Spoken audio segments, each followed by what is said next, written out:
Good evening and welcome to today's episode of Rise Up, Ignite Your Life. This is Krista Fee, your host, and today we're going to step outside of our conversation of post-traumatic and occupational traumatic stress and shift a little bit of our focus towards the bonds of family. What happens when those bonds of family are conflicting, and what happens when the organization that we depend on, that we expect to have our back and that's become such a part of us, what happens when that organizational structure or system fails us? So today I'm bringing to you U.S. Navy veteran and retired U.S. Marshal Robert Ledogar. Hello. Hello. I'm so excited to have you here today because this conversation goes a little different direction than usual. Right. Thanks for having me. It's great to be part of this. I like to push buttons and to challenge systems and structures. So know that this podcast is completely raw, uncensored. You can say anything that you want to say. Anything goes. But let's begin with your childhood a little bit. Let's talk about what was that like for you, and did you always know what you wanted to be when you grew up? Yeah, very much so. I'm from New York, the five boroughs. I grew up in Queens in a a town called in the Rockaways. So it was like a little island off of main part of New York, and I lived on the water my whole life. I got to endure, all four seasons. I went to Catholic grammar school, Catholic high school. Back in the day when you can walk to school, and I'm still friends with the same guys and girls I went to kindergarten with today. I played sports, more big hockey participant. I did fairly good in school. I didn't have to go to summer school or get left back.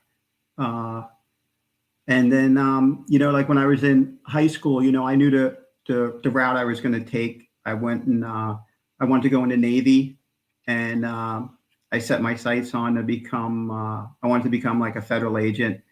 And more or less I was, daydreaming about going to like DEA because, as a teenager, you grow up watching, we watched Miami Vice, and I thought that was the coolest thing in the world, cruising around in a Ferrari and a Scarab boat and, going after the bad guys. So I thought that's what it was all about.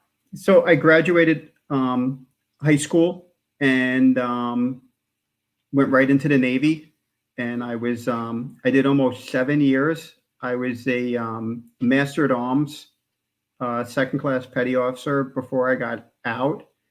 I served in Pensacola, Florida. Then I went to Bahrain, Saudi Arabia, Kuwait during Desert Storm. Then from there, I went to a small little island in Italy, La Maddalena, which was awesome. We had a real good time there. Then I ended up, my last tour was in Little Creek, Virginia, as an instructor for shipboard and security engagement tactics.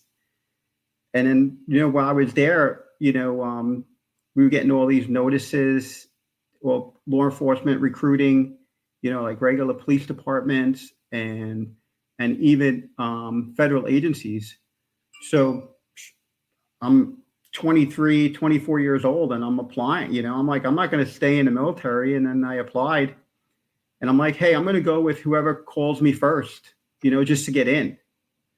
And so I did. And I applied for the U.S. Marshals and this special program they had called Operation Shining Star that they were going for military people, law enforcement, special programs, guys and girls that were in there. And I knew I would get picked. My background spoke for itself. And I I did some interviews. I took the test, and like within 2 or 3 weeks, they called. They're like, "Hey, we want to put you in the academy and that." I'm like, "All right." So, and it happens quick, man. It was real quick, and I got out of the Navy on a Saturday in June, and on Sunday in June, I was in the Marshals Academy down in Georgia. I just rolled right over. It was great, but I went through the academy, and I was 24 years old, and I'm like, oh, I want to go back home to New York, thinking I'm missing something, and I did. I got stationed in the Eastern District of New York, which is in Brooklyn downtown, and I wound up doing my whole career there in Brooklyn, and the territory that we cover was like Brooklyn, Queens, Staten Island, Nassau, and Suffolk County out in Long Island. And I went in. I was a deputy U.S. Marshal, and I did it's almost like being a police officer. You do like the uniform duties. I would work in court or cell block or prisoner transportation, or I would get rotations into the warrant squad, which was like the glorious part of the job. That's what everybody wants to do. And then there was other parts of doing like seized assets, where you would seize properties and maintain them, and then protection details on judges or U.S. attorneys. And but I guess where I grew up, I was lucky that I had good common sense and street smarts, so I could figure it out. And some of my bosses there, my old chiefs, they saw what I could do, and my background being in the Navy as a MP and an investigator, I slid right into the warrant squad and did that, majority of my career, and it was awesome. It was such an adrenaline rush, doing that stuff. And it's the greatest part of law enforcement. You're going after the bad guys. And I did that, and next thing you know, I put in to be promoted, and I was promoted to supervisor. And I had to work like in different sections in the beginning, but there was no way. My chief was like, we can't do this. We can't put him in a suit and have him talking to the judges every day. It's not, he's talking to the judges like we're back on the street somewhere. And my chief, which is a great guy, and he knew right away. He's like, we got to put him back in the warrant squad. And here I am now. I go back in the warrant squad and supervise the guys that I'm working with, that I used to work with side by side, but now I'm their boss, but it's great because I was one of those guys, and I still am today, is like, I care more about the guys and the girls than leadership. Like you got to fight for the guys, the team out there. And that's what I did my whole career. And my chief knew it, and we would butt heads. And I'm like, it's all about, the guys and the girls on the street, not, headquarters. I don't care what the people in headquarters are doing. They're 9 to 5. These guys are, 24/7 that work warrants in the street and doing the job. So that put me over the top with everybody. They knew how I stood and what I was going to get taken care of. And like I said, I worked in Brooklyn. It was great. You have the best cases in the world going on. I mean, that's it. I mean, everything's happening there. And we had some great jobs, and made a lot of history. Like, I'm proud to say that I was one of the marshals involved with El Chapo, and it was in my district. My guys were part of that investigation. It was just great. And we made some notable arrests for the district and for the whole marshal service in general. Like, we put them on the map. So, and as exciting and wonderful as the job is, you faced some extraordinary risks and you paid the price for that. You were involved in shooting incidents? Four shooting incidents, car accidents, fighting with fugitives, and yeah. And you know what? I was in Desert Storm, so we were involved in shootings, and over there you didn't think nothing of it, and then now you're back in New York, in the city, in the States. And, I was involved in a shooting incident in Long Island, and then in the 3 in Queens. So some scary shit, everybody, it's funny. You watch these TV shows and movies, it's all bullshit, and Law and Order or Blue Bloods or, anything like that. Listen, we were to go out in the mornings to go after people. You're wearing a bulletproof vest, carrying, it's scary, man. It's nothing like in the military. The military, you're prepared, you're trained, you're ready for it. Out in the streets in the city, it's a different world. You're going in there, like somebody shoots at you in the city, your heart's going right through your chest. You're scared to death. And I don't care what everybody says, you're scared to death every day. It happens. I like the idea that you're not afraid to talk about the fear. And it seems to me, and I haven't done street work, it seems to me that would be an undercurrent all the time, because in the military, who the enemy is and kind of where they're at. So you've got a little bit more idea of, trouble's coming and it's going to come most likely from over there, but when you're out in the street, you don't necessarily know who the enemy is, and you don't necessarily know when it's coming or from where it's coming from. We have officers sitting in their cars, not even on duty, that are being shot. So that has to play a little bit of a role in how you approach your day. Did you notice that undercurrent was there? Did it affect you at all? It does, but thank goodness, you're like being a veteran, you have the upper step on everybody, the upper hand. There's something bad around the corner. You don't know what it is. In the military, it was great. I had a lot more people with me than, the 8 to 12 people we went on the street out with, and everybody's displaced, and you're going up into big high-rise buildings in the ghetto. It's like, you don't know where you're going to get, where it's coming from. You lose communications. Your cell phone goes down, a handheld radio goes down. You're on the 18th floor of a building. There's no comms, and there's 5 of you up there. There's 1 or 2 people on the roof. There's 2 people on the ground. There's 1 person just watching our cars because people are going to come by and ransack our vehicles. So you have to put somebody just with your cars. And then you're going into an apartment that they're all the same, but they're cluttered with so much garbage. You don't know who's in. You're hoping the bad guy that you're looking for is in there. And then there's, 5 or 6, 7 other people. And now there's only 5 of you against all these people. You got to put them on the ground. You lose light. You walk around with a flashlight and, your batteries go dead. Your gun's in your hand. You're just trying to get by, to make it happen. And, hope people cooperate. And it's never goes that they don't. Nobody does. It's not like you're knocking on the door saying, hello, good morning. Is Mike there? It's, yeah. You get greeted a different way. So I hear you saying that you felt like your military service was invaluable in your law enforcement service.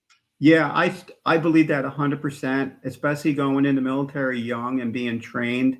And, it's discipline. There's a structure, there's a format, there's a focus, and you're being taught to fight, to live, to fight, to survive, at any means. So you keep that in the back of your head. You always maintain it, and you got to go through life, I think, like that, and, stay prepared and stay ready. And especially if you're going to go from the military and then go into law enforcement or, any type of first responder, like even with the fire department or the medical field with EMTs, you got to be ready to go. Something's going to happen, and you got to be mentally prepared for that. And it's a shame. A whole different talking point is how I think here in the States, like, I don't think we give enough credit to the military guys and girls coming out. Like here everybody worried about the Second Amendment with your right to carry a gun. I mean, holy shit, the first person that should be given a gun is ex-military, a veteran. Like they were trained, they know what they're doing, and that should be, even when you put police tests out there, the first person that you should pick is a veteran who stood a post, who walked a beat, knows what it's like, instead of some college kid, because he or she did, was the valedictorian. Big deal. Military people that have the better background than anybody. Oftentimes we talk about the blue line and the blue line family or the blue line brotherhood. Military kind of has the same idea. It's family. You become so tied together with your people. So for you had two separate worlds that you were committed to and dedicated to, and you experienced a collision of those worlds. Do you want to talk about that a little bit? Yeah, totally. I brought that from my background. Even before I went in the military, I believed in, friendship and, family and, like gatherings and getting togethers. And, when I was in the military, it seemed like my apartment was like Grand Central. Everybody met at my place, before we went out or anything. And I carried that over when I became a marshal. And for years, my wife and I, every year, would have a huge barbecue pool party at our house and invite everybody from the office over. I mean, I would have over 200 people at my house, and just to build the camaraderie of what it's supposed to be like, like it's, you work together, you're supposed to, you get your coworkers, your friends, your partners, your teammates. And I was a fool because some people took advantage of that, and it's a shame. There's a young lady who works for me while I was a supervisor, and we were part of this huge task force. And our task force was the leaders in the nation. And I mean, they made a TV show about us, Manhunters, on A&E, and so this young lady who's an Army veteran, Deputy U.S. Marshal, she earned her spot, and she wanted to be in the warrant squad and do it. And I selected her.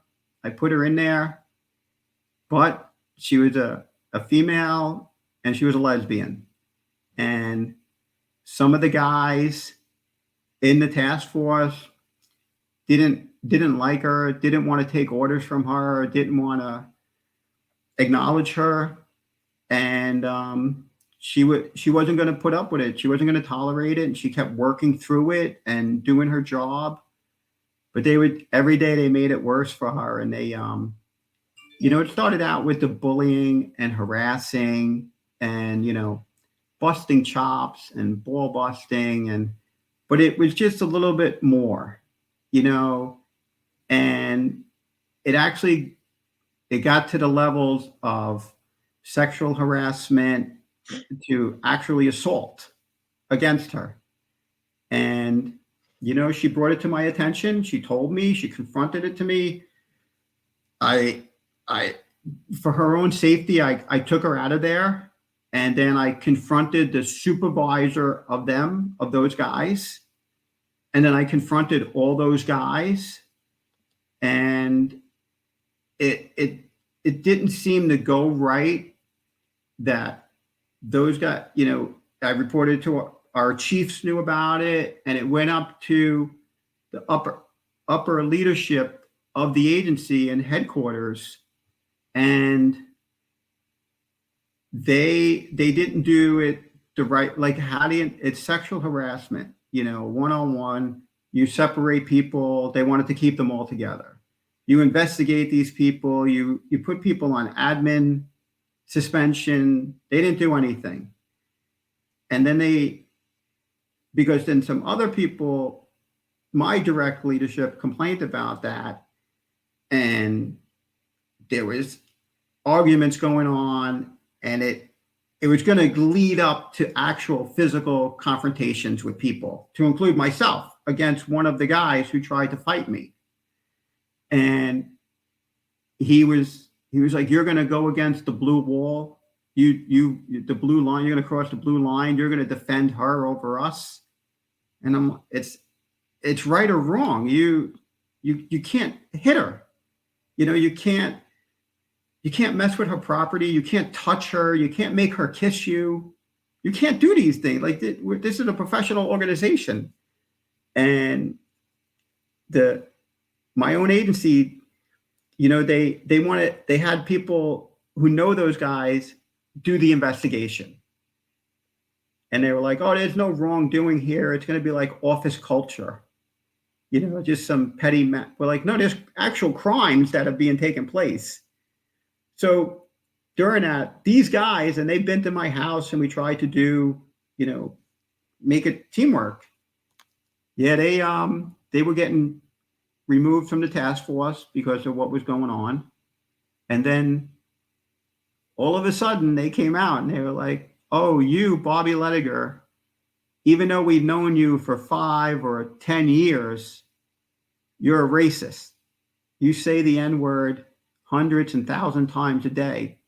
And we never wanted to say anything because, we were friends, but we're going to say it today, but not 10 years ago. And not only are you a racist, you steal evidence, you steal money, you sell drugs, you take drugs, and there's so much more. You and your wife have domestics. Your wife is dating a felon before she got with you. You own a business with a felon. All these things that would take up time to investigate. And people knew they were lies. It's just insane.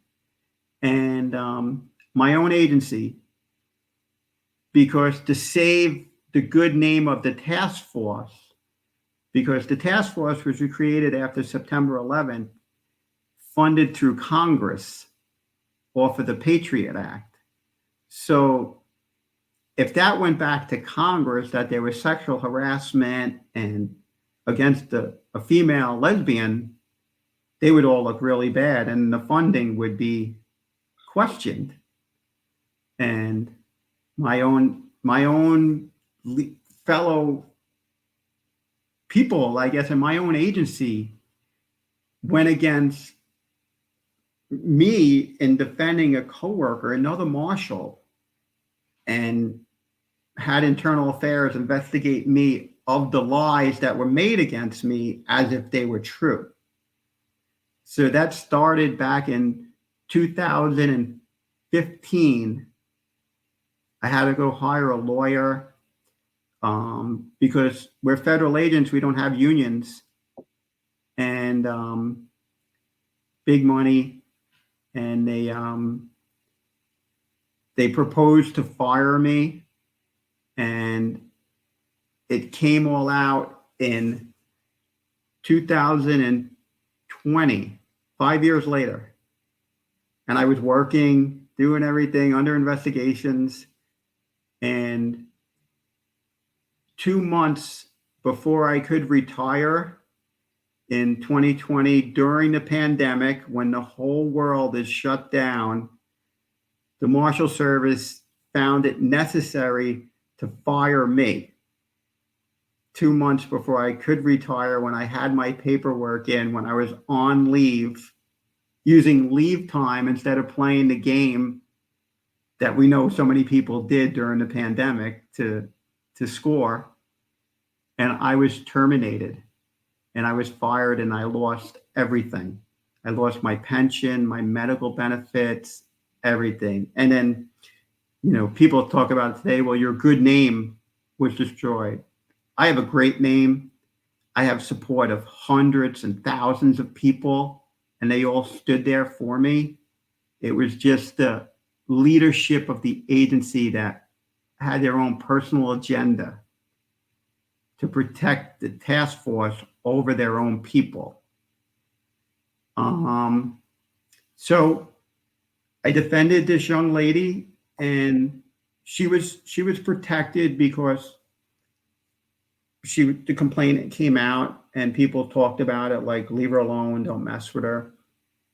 And during the stuff that was going on with me, she filed an EEO, and it got really intense against her, and there was a lot of pressure. And she just settled with the Marshal Service on her EEO. They gave her a lot of money. They promoted her and restored any time that she had lost. And of course, she couldn't talk about it. But as I defended her, we sit here today, she's defending me for defending her. So, it's a shame what happened. She retired. Now she's able to come out and talk about everything and tell everybody, like, what I did for her, which is great. So I get fired, and it's the pandemic. You can't get a job. I got no medical benefits.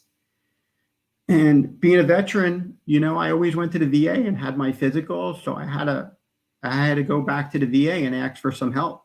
And, you don't sleep, you don't eat, you get paranoid and scared, and there's fear, you're ashamed and embarrassed. And nobody let me be like that, but it's in your head. The demons get to you, they freak you out. And I'd go out for walks for miles. I'm in Florida now.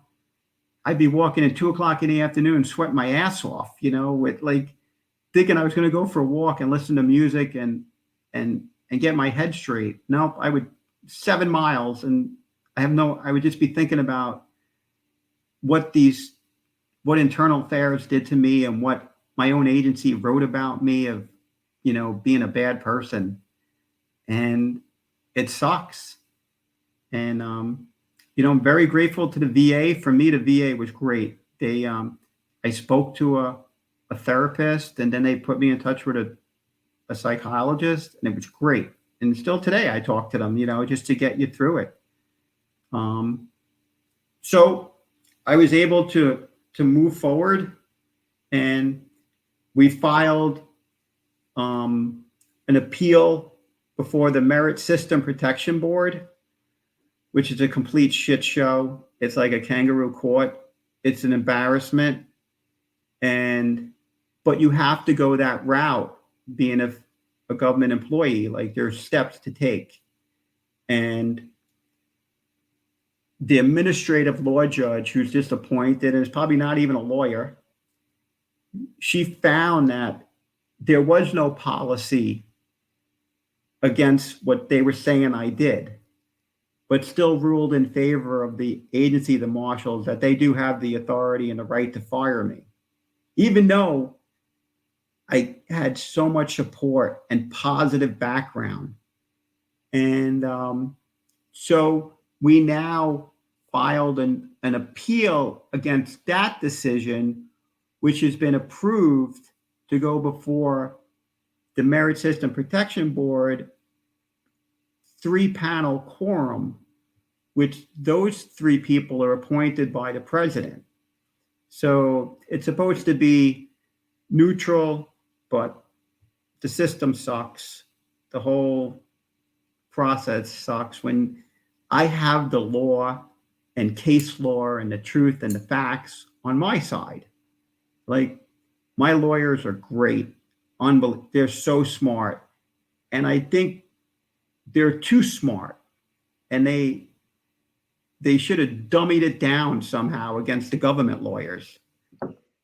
Because even the government lawyers lied. And they cherry pick, your statements, and they pull sentences from other interviews, and it just confuses the judge who was in over a head. It was total. It's like, my case is so complex, but my wife is awesome. She's a superstar. She was right there for me to today. My parents, my friends, family, coworkers, everybody. And we sit here today, and my case is still pending the appeal, but I landed on my feet. You got to trust some people, even people you don't know. Like, they come out, like, people do help people. And I made some great connections, and there's a couple of awesome people who helped me and coached me and guide me on what to do. And it's an honorable thing. What I did is I got my retirement. I retired.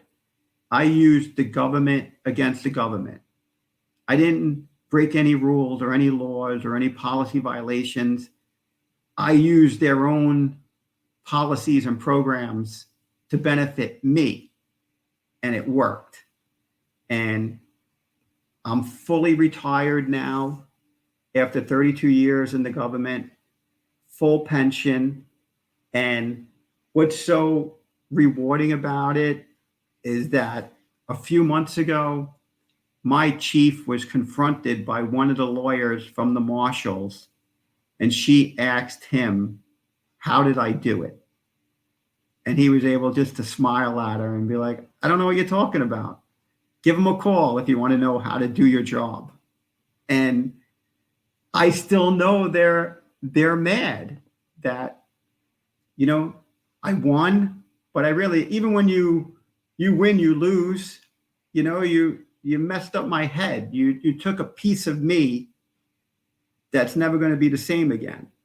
And it sucks, but you can't let it kill you. And trust me, people who go through what I went through, and even worse, they want you, and they are your own people. They want you to die. They want you to kill yourself. They want you to get more jammed up than the situation you're in.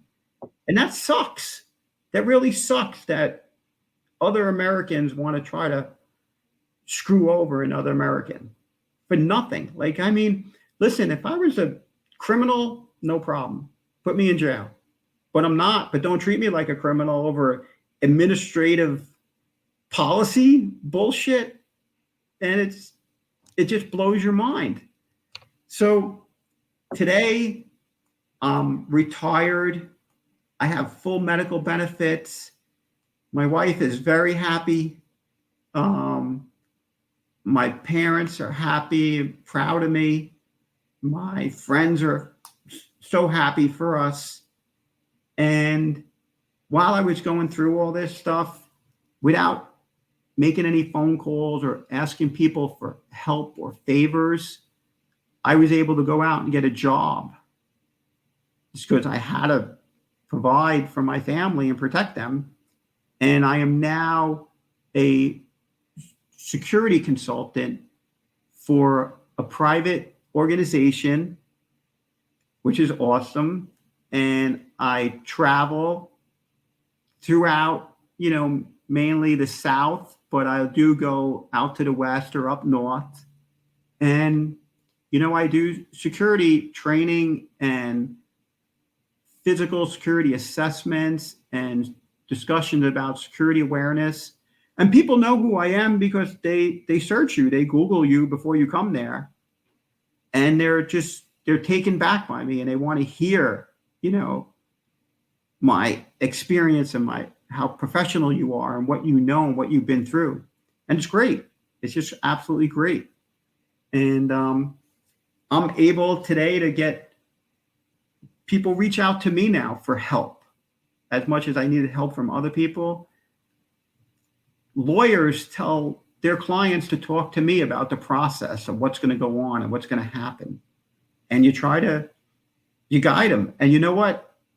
I'm not a lawyer. I'm not a scholar. And the truth hurts. So if you call me for advice or guidance, I'm going to tell you exactly what the hell is going to happen and what you're going to go through. And the only way you can fail is if you in your head think you're going to fail. That's it. You got to suck it up. You got to get punched in the mouth and move on. You know, it's like Mike Tyson said, everybody has a plan until you get punched in the mouth. And that's it. You know, and now you punch back and you win. And that's thankfully what I was able to do, you know, and every day is great. Now that you've gotten to the point where the outcome is more known, do you regret at all standing up for her? No, not at all. I have zero regrets. The way I grew up, I have a younger sister. And, you know, as going into grammar school, my dad told me, if anybody messes with your sister, beat the shit out of them. That's it. That's it. No one's going to, you know, and I don't play this game, you know, with the being like today's environment, being woke or the different cultures or any of that. Bullshit. If you mess with my wife, I'm going to fight back. And that's what happened here. These guys, you mess with me, you mess with my wife, and that's it. And these guys, some of these guys, and I know who they are, and it's well known, and it's okay. I don't need to put people's names out there or write a list. It's in my head. They came to my house. They put screws in the tires of our cars, in my wife's car. They tried to scare my wife, my mother-in-law who lived with us. They would sit outside our house in unmarked cars to intimidate us. So I hope they look over their shoulders every day because I'm still here. So if you wanted to come after me, and they did, they should have killed me, and they didn't. So mean people suck, and they'll get theirs because I'm still here. Yeah. So there is a whole other conversation that we could go into, and Sure. it's a conversation that takes way more than what you and I can get into. But women in law enforcement, it's still a boys' club, and the idea that for your employee that she was not part of the blue line, that it was you're standing against this blue line when really she's part of this. She's part of that family. She's one of you, but they didn't see her that way. How big of a problem do you think that still is, even despite the efforts that have been made to bring women into an equal position in law enforcement? I agree with what you're saying. I'm not the expert in that because I was very fortunate for the young ladies that worked with me and for me are indestructible. They're unbelievable. Like the girl, Dawn, I can say her name. She's athletic. She plays softball, soccer. She was a soccer coach. She qualified on her weapon. She meet the requirements for her fitness test.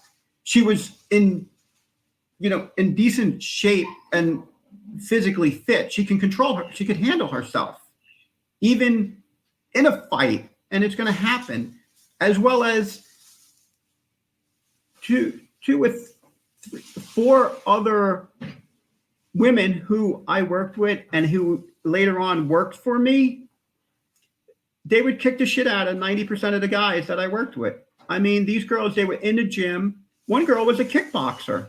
You got to be kidding me. The other was a physical fitness trainer. And that's it. And again, like I was in Brooklyn. So these girls, they got they're shark skin. You're not going to penetrate that. They can fight you off. But I do know that in some parts of it, it is. It's the good old boy program, and exists today because it went against me, and it went against Dawn, who I protected. It went against us, and And sometimes it's not just the guys that are part of the good old boy program. There's some dirty girls that are part of that program. And what's really disgusting for me and what breaks my heart is that the deciding official against me was a female. And I don't care whose feelings I hurt, she's a slob of a person because she was one of my class advisors when I went through basic training, and she personally knew me, and she followed my career because she was one of my personal advisors. Like, I liked her and she liked me, and she knew I was doing really good at the job. And then for her, because she became a headquarters person and was more worried about towing the company line than bringing the truth out.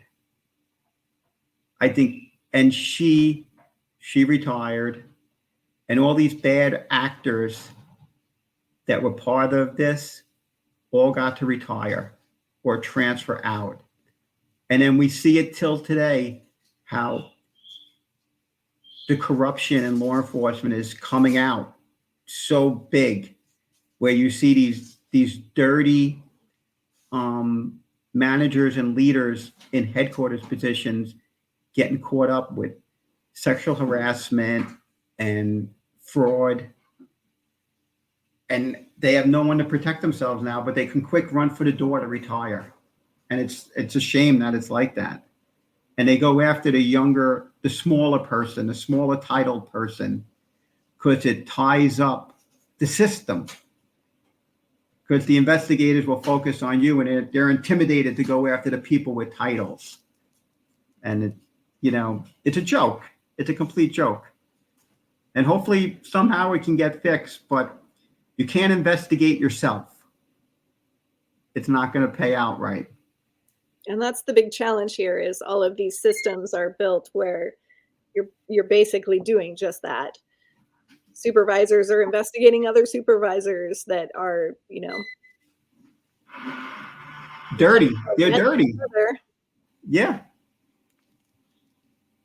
So what would you say you're doing now to help other people not go through the same things that you went through, or to bring more awareness to the struggles that you went through? I think I do more awareness and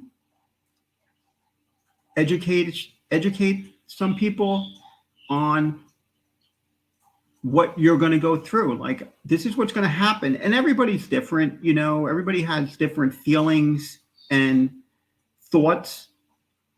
And, I find that, I'm having a lot more talks with, individuals about things, and they're asking for help and guidance on how it's going to play out. And it seems to be that they listen to you, because I think they get sick and tired of spending money to listen to their lawyer. So they'll ask, and I'm like, but you have to accept the truth of what's going to happen. I don't want to be an expert in this shit, but I become an expert. I wish it never happened to me. But it did. And it's okay to fall down in a hole for a month or two, but holy shit, you better start climbing out of it, or else the dirt's gonna fall back on top of you and you're gonna fade away. And you can't let it happen. You gotta smarten up. You gotta read, what you're involved in, and accept it. And you can't feel sorry for yourself. You can't, listen, you can't blame anybody, but you just got to move forward. You can't hate people. You can't break the law or commit a crime or hurt yourself or your family. You gotta suck it up and get stronger. If it takes riding your bike or going for a run or going for a swim or going to the gym or, going dark for a week, do something to get yourself back in the game and fight it, fight off the negativity And you can, you really can. I'm not a religious person. I'm Catholic, but I didn't, I'm not going to be a phony and say you know, I, I prayed to God or anything for help, because I didn't. I just didn't. My wife did. She's, prayed for us, and other people did. And I love them for it. I mean, I had a friend send me a Bible, and she prays for me all the time. And she texted me, you know, prayers. And every now and then I'll glance through it and I'm like, holy shit, this is about me, and they nail it. But talking about what happens to you to someone that listens to you helps. And that's what people need. I'm not a fan of taking medication or all these crazy vitamins out there, or herbs, or different fruits, like talking to another person about what you're going through, and that person listening to you and then giving you feedback. It really helps. And it helped me. And it still helps me today. And I'm glad I'm able to help other people get through it.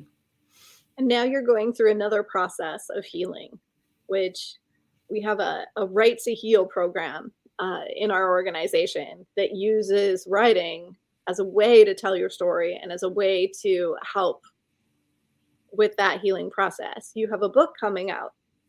I do. We're still in it, and it's funny. The person writing the book that I'm going with, and we go back and forth, and she was hoping that the book would have been done this past August. And I just laughed at her when she said that, because I would bombard her with so much information. And she's just like, holy shit, we're going to get like 2 or 3 books out of this. Your story and your background and everything that you went through. And our book is focused on all the letters of support that were written about me, for my case, to defend me. And she's overwhelmed by it. And it's amazing. And you read some of it, what people, you knew you had really good people in your life. Then you find out they're really great people. And they had the courage to put what they wanted to say on paper, and they put their name to it. They put their title to it. They signed it, and they stood proud by it. And for what they did for me is I can never thank them enough. And this is the greatest thanks I got, is to write a book, and for Lady Natalie Riley to believe me and want to do this is just great. And we know that this book is going to help so many people and guide so many people down a better path, and it's inspiring, and it's great. I love getting it off my chest. I love writing stuff down now and sharing it with her, because I can't forget it. You just can't forget it. It's just there. And it makes you feel better. Every day is a better day. I love that. Every day is a better day. Yeah. Thank you so much for coming and being with us today, and for sharing your story so openly, even though it's not all the positive stuff. Yeah. We got to have these hard conversations. And I look forward to seeing what happens with your book when you finally release that, or multiple books. Yeah. Thank you so much for being with us today. Krista, thank you very much. Thank you for letting me talk and say all this stuff. And any questions, it's awesome. And hopefully, it opens up some eyes, and people listen. But I really appreciate it. Thank you. Thank you. Thank you so much, everybody, for being with us today on this episode of Rise Up, Ignite Your Life. Again, as always, if you would like to support our podcast and help us keep doing this work we're doing, you can click the button below that says support this podcast, or you can make a donation at battle2be.org, BATTLE, the number 2, BE.org. All of the profits from this podcast are given to the Battle to Be 501c3 nonprofit organization, and they are used to provide post-traumatic and occupational stress resources for families in need, and to fund the Ferryman Project, which is our honor, respect, and remember mission, wherein we take one-of-a-kind plaques to families of fallen heroes and hold space for those who feel like they have been left out or closed out of their law enforcement or first responder families that they dedicated their lives to. So again, thank you so much for being here with us today. We are a community funded organization, and we can't do this work without you. So have a fantastic day, and we'll see you on our next episode.